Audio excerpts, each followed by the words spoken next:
다윗 왕이 바후림에 이름에 거기서 사울의 친족 한 사람이 나오니 게라의 아들이요 이름은 시므이라. 그가 나오면서 계속하여 저주하고 또 다윗과 다윗 왕의 모든 신하들을 향하여 돌을 던지니 그때 모든 백성과 용사들은 다 왕의 좌우에 있었더라.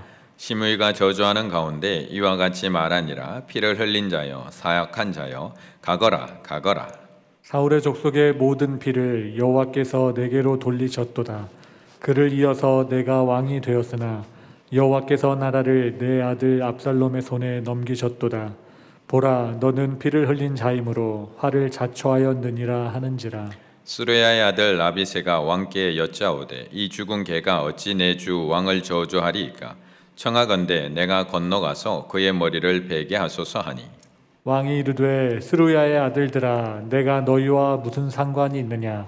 그가 저주하는 것은 여호와께서 그에게 다윗을 저주하라 하심이니 내가 어찌 그리하였느냐 할 자가 누구겠느냐 하고. 또 다윗이 아비새와 모든 신하들에게 이르되 내 몸에서 난 아들도 내 생명을 해하려 하거든 하물며 이 베냐민 사람이자 여호와께서 그에게 명령하신 것이니 그가 저주하게 버려두라.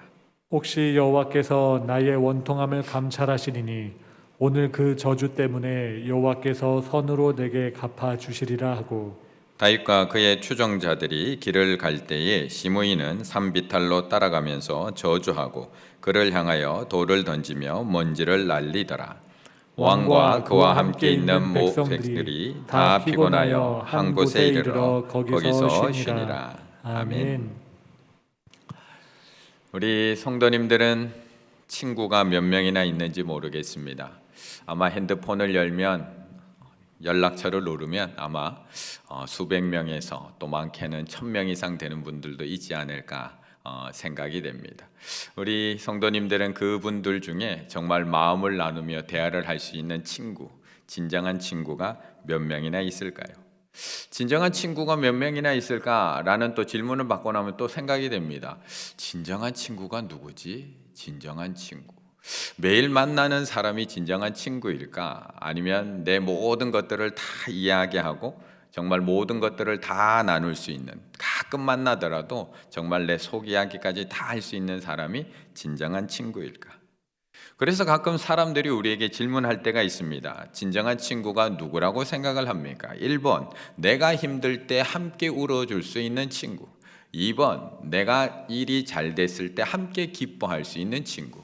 누가 진정한 친구일까? 내가 힘들 때 함께 울어줄 수 있는 친구인가? 내가 일이 잘 되고 성공했을 때 함께 기뻐해 줄 수 있는 친구인가? 예전에는 내가 힘들 때 함께 울어줄 수 있는 친구가 진정한 친구이다 라고 참 많이 이야기를 했습니다. 그런데 요즘 심리학에서는 남의 아픔을 같이 아파하고 나누는 것은 누구든지 어느 정도 잘 할 수 있다고 합니다. 하지만 나보다 잘 되고 나보다 성공을 하고 좋은 일만 생기는 그 기쁨을 함께 나누는 것은 결코 쉬운 일이 아니다라고 이야기를 합니다. 그래서 내가 힘들 때 같이 아파하는 친구보다 내가 성공했을 때 함께 기뻐해 줄 수 있는 친구가 진정한 친구라고 이야기를 합니다. 그런데 저는 그 이야기를 이렇게 보면서 저는 이 둘이 결코 분리될 수 있을까? 이 둘을 이렇게 꼭 나누어서 꼭 하나를 선택해야 되는 걸까라는 생각을 해봤습니다. 친구가 힘들 때 같이 아파할 수 있는 친구가 잘 되었을 때 진정으로 기뻐해 주는 거 아닌가요? 친구가 잘 됐을 때 진정으로 기뻐해 주는 친구가 힘들 때 또 같이 아파해 줄 수 있는 것 아닐까? 결국 이 둘은 연결되어 있다라는 것 같습니다. 진정한 친구는 친구가 아파할 때 함께 울면서 아파해 줄 수도 있고요. 또 친구가 기뻐할 때는 함께 또 내일처럼 기뻐해 줄 수 있는 친구가 진정한 친구인 것 같습니다. 그런데 안타깝게도 오늘 본문에는 친구가 아파할 때, 친구가 큰 어려움에 처했을 때 도리어 그 친구를 속이고 저주하고 배반하는 사람들 이야기로 가득 차 있습니다. 3절의 말씀을 함께 읽어보겠습니다. 3절입니다. 왕이 이르되 내 주인의 아들이 어디 있느냐 하니 시바가 왕께 아뢰되 예루살렘에 있는데 그가 말하기를 이스라엘 족속이 오늘 내 아버지의 나라를 내게 돌리리라 하나이다 하는지라. 아멘. 사무엘하 16장에서 가장 먼저 등장하는 사람은 시바입니다. 시바. 이 시바는 원래 사울의 종이었지만 사울이 죽고 난 이후에는 사울의 손자 요나단의 아들인 이 무비보셋을 섬기도록 다윗이 맡겨준 종입니다. 그런데 사실 일반 백성이라면, 일반 백성, 그냥 이스라엘 백성, 사울의 지배를 받던 일반 백성이라면 모르지만 사울의 시종이었던 사람을 그냥 그 자리에 놔둔다는 것은 쉬운 일은 아닙니다. 무비보셋이야 사랑했던 요나단의 아들이기도 하고 요나단하고 약속했던 게 있기 때문에 자신의 상에서 먹게 하고 자신이 돌봐주는 것이 옳은 일입니다. 하지만 사울의 시종이었던, 사울의 가장 옆에 있었던 종이었던 시바입니다. 아들이 15명이고 종도 20명이나 됩니다. 사울의 권력을 그대로 다 누렸던, 사울의 권력으로 자신의 재산도 꽤 많이 축적했던 시바라면 당연히 제거를 하든지 아니면 왕궁에서 꽤 멀리 떨어진 곳으로 보내야 했는데, 다윗은 그를 멀리 보낸 것이 아니라 무비보셋을 돌보는, 섬기는 종으로 또 그를 섬기게 만들어줍니다. 그런데 그 시바가 오늘 다윗이 압살롬의 반란에 쫓겨서 도망가고 있는데 그곳까지 달려나왔습니다. 두 나귀에다가 짐을 가득 싣고 달려나왔습니다. 떡 200개, 건포도 100송이, 여름과일 100개, 포도주 한 가죽 부대. 그냥 보면 오래전에 그 은혜, 정말 사울의 시종이었지만 그래도 끝까지 거기서 섬길 수 있도록 해준 그 은혜를 갚으러 나온 것처럼 보입니다. 하지만 우리가 조금 더 읽어보면 알 수 있지만 그는 다윗을 속이기 위해서 지금 이 자리에 나와 있습니다. 다윗이 이렇게 먹을 것을 들고 나온 시바에게 묻습니다. 내 주인의 아들은 어디 있느냐? 네가 섬기고 있는 무비보셋은 왜 같이 안 오고 너만 왔느냐? 라고 묻습니다. 그러자 시바가 거짓말로 이렇게 대답합니다. 그가 말하기를 이스라엘 족속이 오늘 내 아버지의 나라를 내게 돌리리라 하나이다 하는지라. 이제 다윗은 도망갔고 할아버지 사울의 나라, 아버지 요나단의 나라인 이 이스라엘을 원래 왕이 계승자인 나에게 돌려주겠다라고 하나님께서 말씀했다라고 이야기했다는 겁니다. 그러자 왕이 대답합니다. 왕이 시바에게 이르되 무비보셋에게 있는 것이 다 네 것이다. 이제 무비보셋에게 내가 줬던 거 다 이제 네가 가지라고 이야기합니다. 물론 나중에 19장에 가보게 되면 이 시바의 말이 거짓말이었다는 것을 다 알게 됩니다. 하지만 결국 오늘 다윗도 이 시바에게 속고 맙니다. 누군가 삶이 어려지고 힘들어지면 돕는 사람들이 오고 보살펴주는 사람들이 옆으로 찾아오면 참 좋은데, 안타깝게도 항상 사람이 어려움에 처하면 그 기회를 이용해서 자신의 이익을 더 챙기려는 사람들이 몰려옵니다. 분명 다윗은 자신에게 은혜를 베풀어 주었지만 시바는 이 기회를 통해서 무비보셋에게 갔던 그 사울의 재산까지도 다 차지하려고 하고 있는 겁니다. 그래도 오늘 본문에서는 이 정도면 괜찮은 사람입니다. 사실 힘든 기간을 지나면서 우리는 진짜 친구와 가짜 친구를 구별해 볼 수 있기 때문에 우리는 이런 기회를 통해서 저 친구는 가짜 친구였어 라고 분별하며 견딜만 합니다. 그런데 다윗을 힘들게 하는 사람은 여기서 끝나지 않습니다. 5절의 말씀 함께 읽겠습니다. 5절입니다. 다윗이 바울임의 이름에 거기서 사울의 친족 한 사람이 나오니 게라의 아들이요 이름은 시므이라. 그가 나오면서 계속하여 저주하고. 아멘. 시바가 속이는 자였다면 두 번째 등장하고 있는 시므이는 저주하는 자입니다. 저주하는 자. 다 도망가는 다윗을 따라가면서 쫓아가면서 저주합니다. 그냥 한 번쯤 저주하면 괜찮은데 그가 나오면서 계속하여 저주하고 있습니다. 그래도 지금까지 이스라엘을 참 잘 이끌어온 다윗 왕입니다. 나라의 기초를 든든히 세웠고요, 주변 나라를 다 정복하고 조공까지 받을 정도로 나라를 부강하게 만든 왕입니다. 그리고 지금까지도 다윗과 같은 메시아를 우리 이스라엘 백성들이 기다릴 정도로 위대한 왕이었습니다. 그런데 그가 모든 것을 다 잃고 도망가는 그를 따라오면서 그는 저주를 퍼붓기 시작합니다. 쫓아가면서 저주합니다. 그냥 도망가는 뒷모습을 보고 한 번 저주하고 끝나는 게 아니라 따라가며 저주합니다. 13절, 다윗과 그의 추종자들이 길을 갈 때에 시므이는 산비탈로 따라가면서 저주하고 그를 향하여 돌을 던지고 먼지를 날리더라. 다윗이 전쟁에서 승리할 때는 그렇게 좋아하더니 도망자 신세가 되니까 찾아오는 자들은 속이는 자들밖에 없습니다. 왕의 자리에 있을 때는 그렇게 찾아와서 한호하고 아부를 하더니 도망자의 신세가 되니까 쫓아가며 저주를 퍼붓는 자들밖에 없습니다. 기적과 이사를 베풀 때는 그렇게 많은 무리들이 예수 그리스도를 따라가더니 예수님이 십자가를 지고 올라가기 시작을 하자 부인하고 배신하고 다 떠나가는 사람밖에 없습니다. 그래서 이어서 마지막에 등장하는 사람이 누구냐? 바로 배신자 아히도벨입니다. 21절에 보면 이 배신자 아히도벨이 나옵니다. 아히도벨이 압살롬에게 이르되 왕의 아버지가 남겨두어 왕을 지키게 한 후궁들과 더불어 동침하소서. 그리하면 왕께서 왕의 아버지가 미워하는 바 됨을 온 이스라엘이 들으리니 왕과 함께 있는 모든 사람의 힘이 더욱 강하여지리라 하니라. 우리가 잘 알고 있는 압살롬이 다윗의 후궁 10명과 함께 그 옥상에 장막을 치고 동침하는 장면입니다. 그런데 이 몹쓸 계획을 누가 세웠느냐? 바로 다윗의 모사였던 아히도벨입니다. 이 아히도벨의 계략은 너무나도 뛰어난 항상지략이었습니다. 이 아히도벨은 밧세바의 할아버지이기도 합니다. 밧세바의 할아버지이기도 한 이 모사 아히도벨 덕분에 다윗은 지금까지 이스라엘 나라를 참 잘 다스려 올 수 있었습니다. 그런데 이 다윗의 모사였던 아히도벨이 15장에서 다윗을 배신하고 압살롬 편에 서게 됩니다. 그리고 왕의 후궁 10명과 함께 옥상에서 동침하라고 옆에서 조언해 줍니다. 그래야지만 당신 편이 확실해진다는 겁니다. 혹시 다윗이 돌아와서 당신하고 화해할 경우 사람들이 당신 편에 섰던 사람들이 어떻게 될까봐 두려워서 지금 정확한 위치를 못 잡고 있다는 겁니다. 그래서 당신이 명확하게 다윗과 갈라졌다는 것을 증명하기 위해서는 그 후궁들 10명 돌이킬 수 없는 죄를 저질러야지만 모든 사람들이 다 당신 편에 뭉치고 설 수 있고 당신은 더 강해질 수 있습니다. 그 일을 하세요 라고 하면서 계략, 몹쓸 방법을 가르쳐 줍니다. 사람들이 도망가는 다윗에게 정말 죽일 듯이 달려들고 있습니다. 아들에게 쫓겨가는 것만으로도 참 죽고 싶은 심정일 텐데 이 도망가는 다윗에게는 속이는 자, 저주하는 자, 그리고 배신하는 자들까지 끊임없이 16장 속에서 다윗에게 달려들고 있습니다. 이럴 때 우리는 하나님 앞에 기도합니다. 우리는 저절로 기도가 터져 나옵니다. 하나님, 저에게 왜 이러세요? 하나님, 저에게 왜 이러세요?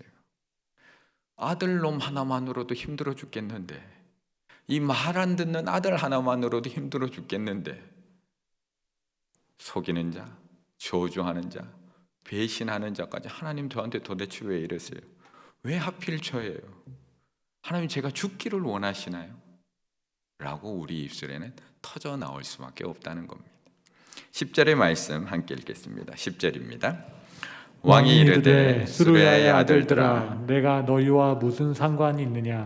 그가 저주하는 것은 여호와께서 그에게 다윗을 저주하라 하심이니 내가 어찌 그리하였느냐 할 자가 누구겠느냐 하고. 아멘. 우리는 고난 앞에서 참 많이 억울해합니다. 특별히 이어지는 고난, 끊어지지 않는 고난, 연속되는 고난 앞에서 제가 왜 이런 일을 당해야 하나요? 하나님, 도대체 제가 무슨 잘못을 잘 했길래 이런 억울한 일을 제가 당하며 살아야 되나요? 하나님, 도대체 저에게 왜 이러시는 건가요? 처음에는 속이는 자가 찾아오고 이어서 저주하는 자가 찾아오고 심지어 그 친했던 사람이 배신까지 하는 그런 일까지 겪게 되면서 더 이상 견디기가 힘들어집니다. 내가 이렇게 열심히 했는데, 내가 하나님 앞에서 이렇게 경건하게 살았고 이렇게 열정적으로 살았는데 그렇게 생각한 사람들에게 고난이 찾아오거나 내가 기대했던 박수와 축복이 아니라 저주와 비난이 쏟아질 때 우리 믿음의 사람들도 쓰러지게 됩니다. 하나님을 경외했던, 그래 하나님을 경외하고 악을 떠나며 살았던 욥이 왜 자신의 생일을 저주하며 하나님을 원망하게 된 걸까? 내가 경건하게 살았다는 겁니다. 지금까지 내가 정말 경건하게, 이 정도로 경건하게 살면 하나님께서 이렇게 축복해 주셔야 하는데 왜 고난에 이어지는지를 항변하고 있는 겁니다. 하나님, 왜 이러시는 건가요? 아니, 내가 잘못을 했어도 그 정도 잘못한 건 아니잖아요. 내가 물론 부지 중에 잘못했을 수 있어요. 하지만 이 정도 고난받을 정도의 잘못한 건 아니잖아요. 라고 항변하게 된다는 겁니다. 37세에 간경화, 간염으로 1년 안에 죽는다고 선고를 받았던 페퍼다인 대학교 김충군 교수님은 Why me? Why me라는 책을 통해서 왜 하필 나입니까? 간경화 간암에 걸려서 왜 하필 나입니까? 라고 하나님 앞에 묻게 됩니다. 그 교수님만 그랬을까요? 자신의 아들을 잃었던 세들백 교회 릭 워넨 목사님도 하나님 왜 내 아들을? 하나님 앞에 질문하게 됩니다. 수십 년 동안 내경색으로 쓰러진 아내를 돌보며 목회하고 계시는 다드림교회 김병년 목사님도 하나님 나 좀 그만 때리세요.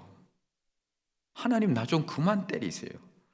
아내를 골수암으로 5년 동안 투병하는 그 모습을 옆에서 간호하며 지켜보다가 결국 하나님의 품에 안긴 아내를 보내고 나서 늘비교회 강정훈 목사님 내게 왜 이러세요? 트리니티 복음주의 신학교 조직신학 교수인 존 파인버그 교수도 자신의 아내가 헌팅턴씨 병이라고 해서 뇌가 점점 퇴화되는, 일찍 퇴화되는, 기억력이 점점 사라지는 병에 걸리자 하나님 앞에 화를 냅니다. 복음주의 신학교 조직신학 교수도 하나님 앞에 왜 내 아내에게? 하나님 제가 이 정도로 잘못한 건 아니잖아요. 하나님 도대체 제가 무슨 잘못을 한 건가요? 왜 하필 나에게? 왜 하필 나의 아이에게? 왜 하필 우리 가정에? 하나님 왜 이러시는 겁니까? 고난이 줄지어 찾아오면 우리도 매일 이렇게 하나님 앞에 따질 수밖에 없습니다. 그런데 오늘 다윗은 단 한마디도 따지지를 않습니다. 오늘 이 고난, 속이는 자, 저주하는 자, 배신하는 자가 계속 자신의 아들은 여전히 죽일 듯이 쫓아오고 있음에도 단 한마디도 따지지 않습니다. 하나님 앞에 단 한마디도 묻지 않습니다. 자신을 저주하는 시므에게 단 한마디도 분노하지 않습니다. 10절 왕이 이르되 스루야의 아들들다 내가 너희와 무슨 상관이 있느냐? 그가 저주하는 것은 여호와께서 그에게 다윗을 저주하라 하심이니 내가 어찌 그리하였느냐 할 자가 누구겠느냐? 다윗의 신앙이 성숙해서 이런 말 하는 걸까요? 다윗이 광야에서 정말 하나님께 훈련을 너무 잘 받아서 이런 고난 속에서도 이렇게 말할 수 있는 걸까요? 다윗이 이렇게 이야기하는 저주하는 저 시므에게 대적할 힘이 없이 그냥 비참하게 처량하게 도망갈 신세가 되어서 그냥 어쩔 수 없이 그 얘기 듣고 있는 건가요? 아니요. 그러기에는 좌우편에 너무 훌륭한 장수들이 많이 있습니다. 9절 스루야의 아들 아비새가 왕께 여짜오되 이 죽은 개가 어찌하여 내 주왕을 저주하리이까? 내가 건너가서 그의 머리를 베게 명령만 해 주십시오. 옆에 있습니다. 가라. 한마디만 하면 당장 칼 뽑아서 시므이 죽일 만한 장수 양옆에 있습니다. 그런데도 다윗은 자신을 향한 이 시므이의 저주를 왜 그대로 받아들이고 있는 걸까요? 자신의 죄를 알고 있거든요. 자신의 죄를 알고 있거든요. 자신의 죄를 아는 사람은 하나님 앞에 따질 수가 없습니다. 자신이 죽어 마땅한 죄인인 줄을 아는 사람은 하나님의 징계 앞에서 침묵할 수밖에 없습니다. 자신이 죽어 마땅한 죄인인 줄 아는 사람은 다른 사람의 죄를 지적할 수가 없습니다. 내가 더 지독한 죄인인데요. 내가 더 지독한 죄인인데요.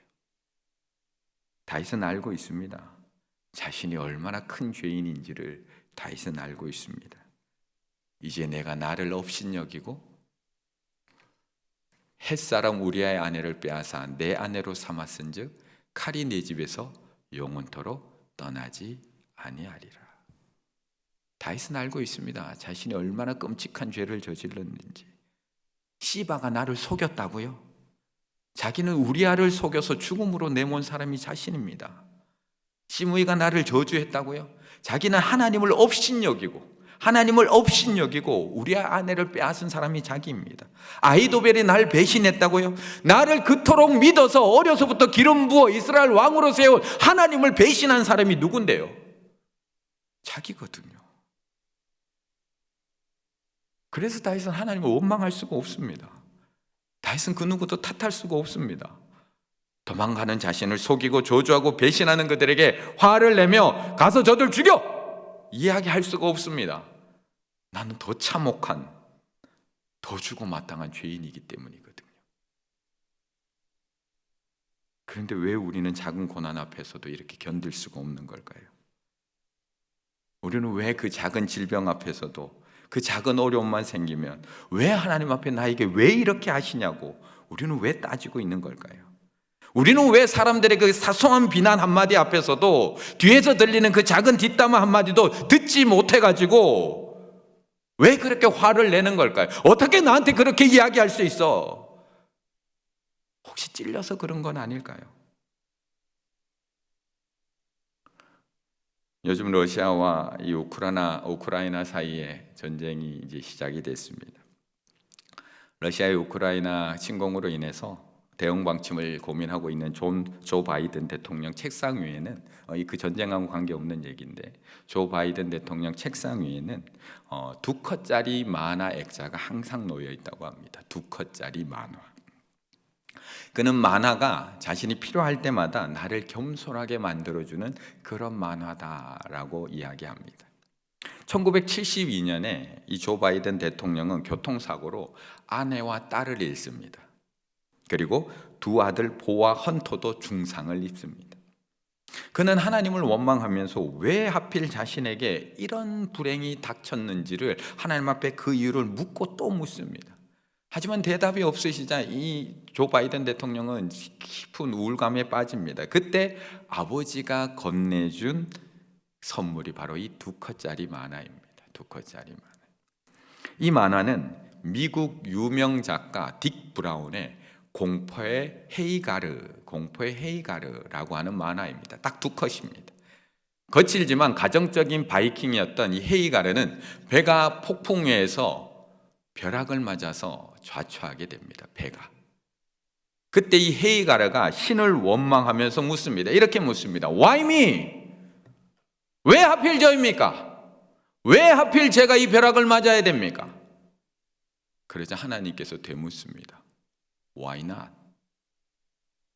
왜 너는 안 된다는 거냐? 왜 너는 안 되지? 왜 저 사람은 되고 왜 너는 안 되는 거야?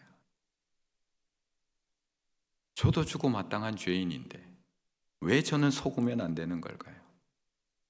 저도 주고 마땅한 죄인인데 왜 저는 저주받으면 안 되는 걸까요? 저도 주고 마땅한 죄인인데 왜 저는 배신당하면 안 되는 걸까요?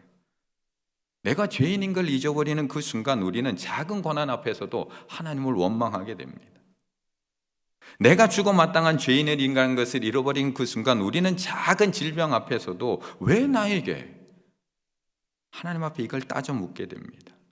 내가 참혹한 죄인인 걸 잊어버리는 그 순간 우리는 다른 사람의 말 한마디 한마디에 분노하면서 그 사람의 죄를 지적할 수밖에 없게 됩니다.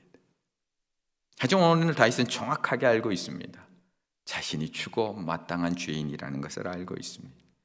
그래서 자신의 아들을 자신을 죽이기 위해서 달려오고 있는 이 상황 속에서도 하나님 원망하지 않습니다. 시바가 속이고 시므이가 저주하고 아히도벨이 배신하고 있음에도 불구하고 여호와께서 그에게 다윗을 저주하라 하시미니 내가 어찌 그리하였느냐 할 자가 누구겠느냐. 여호와께서 그에게 명령하신 것이니 여호와께서 그에게 명령하신 것이니 그가 저주하게 버려두라. 이야기할 수밖에 없었던 것입니다. 자신이 죄인인 줄 아니까요. 그런데 놀라운 것은 이렇게 자신이 죽어 마땅한 죄인임을 아는 사람, 이렇게 자신이 죽어 마땅한 죄인임을 고백하는 사람, 하나님 앞에 그 내가 죽어 마땅한 죄인입니다를 고백하는 자를 하나님께서는 그냥 죽도록 버려두지 않는다는 사실입니다. 12절의 말씀을 함께 읽겠습니다. 12절입니다. 혹시 여호와께서 나의 원통함을 감찰하시리니 오늘 그 저주 때문에 여호와께서 선으로 내게 갚아주시리라 하고. 아멘.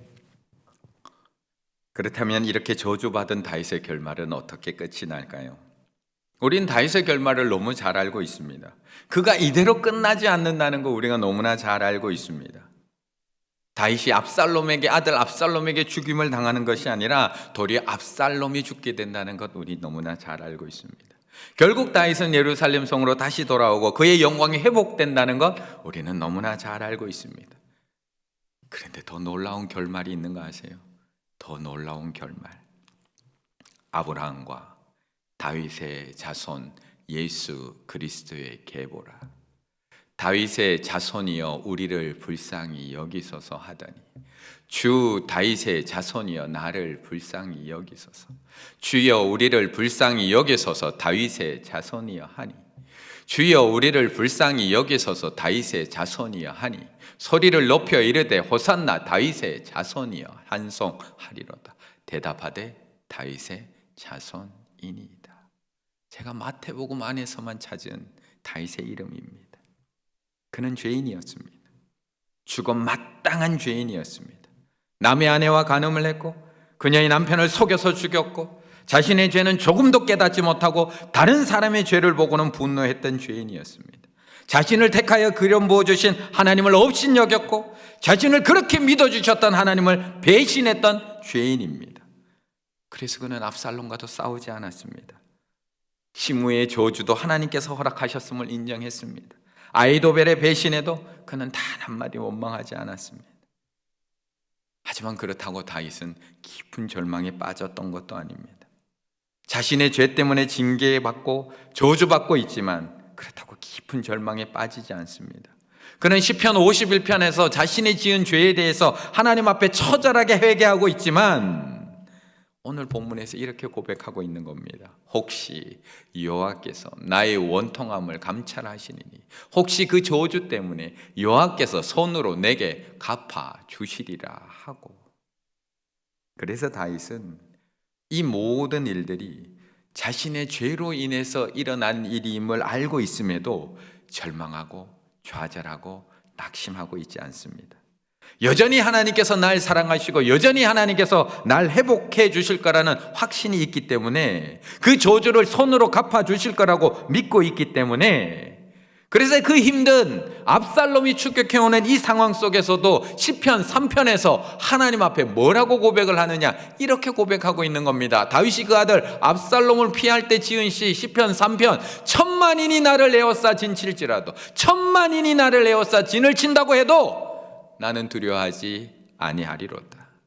여호와여 일어나소서 나의 하나님이여 나를 구원하소서. 주께서 나의 모든 원수의 뺨을 치시며 악인의 일을 꺾으셨나이다. 구원은 여호와께 있사오니 주의 복을 주의 백성에게 내리소서. 우리가 당하는 고난 우리의 죄 때문입니다. 우리가 당하는 문제 우리의 죄 때문입니다. 우리가 당하는 질병 우리의 죄 때문입니다. 우리가 당하고 있는 코로나 인간이 지은 죄 때문 아닌가요? 우리 인정하고 있잖아요. 인간들이 얼마나 지금 이때까지 어떻게 살아왔는지 그래서 당하는 거 알고 있잖아요. 우리의 죄 때문에 우리는 오늘도 우겨싸움을 당하고 대적들의 공격을 받고 속임을 당하고 저주받고 배신을 당하고 살아가고 있습니다. 하지만 그것이 하나님이 우리를 버리셨음을 의미하는 건 아닙니다. 하나님께서 우리를 사랑하지 않음을 의미하는 것은 아닙니다. 만약 하나님께서 다윗을 버리실 것이라면 굳이 시므이에게 저주받게 할 필요가 없습니다. 그냥 버리시면 됩니다. 하나님이 다윗을 사랑하지 않으셨다면 죄의 대가를 치르게 하실 필요가 없습니다.